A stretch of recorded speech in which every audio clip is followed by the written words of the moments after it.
আইয়ে এই গুৱাহাটীৰ মাজমজিয়াত আমি ইউক্ৰেইনৰ ছাত্ৰ ছাত্ৰীসকলৰ প্ৰতি সহমৰ্মিতা জনাই আজি এই আন্দোলন অৱস্থান কৰিছোঁ। সকলোৱে গম পাইছে যে ইউক্ৰেইন বৰ্তমান যুদ্ধ জৰ্জৰ, তাত ছাত্ৰ ছাত্ৰীসকলৰ মানসিকভাৱে তেওঁলোকৰ খাদ্য সামগ্ৰী নাটনি হৈছে আৰু এই কাৰণে আজি আমি তেওঁলোকৰ প্ৰতি সহমৰ্মিতা জনাই আমাৰ চৰকাৰক জনাব বিচাৰিছোঁ যে অতি সোনকালে তেওঁলোকক নিজৰ ঘৰৰ মাটিলৈ ঘূৰাই অনাৰ ব্যৱস্থা কৰক।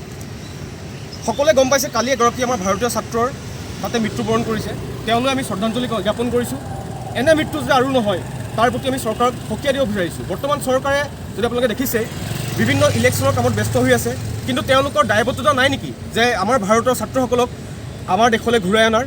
সেয়ে আমি SFIয়ে যোৱা পৰহিও আমাৰ মুখ্যমন্ত্ৰী মহোদয় ডাঙৰীয়াক এখন পত্ৰযোগে তেওঁক কৈছিলোঁ যে আমাৰ অসমৰে প্ৰায় 400গৰাকী ছাত্ৰ ছাত্ৰী তাত অৱস্থান কৰি আছে, তেওঁলোক বৰ্তমান মানসিকভাৱে ভাগি পৰিছে। তেওঁলোকে বাৰে প্ৰতি এম্বেচিৰ লগত কণ্টেক্ট কৰিব বিচাৰিছে, কিন্তু কণ্টেক্ট তেওঁলোকৰ স্থাপন কৰিব পৰা নাই আজি পৰ্যন্ত।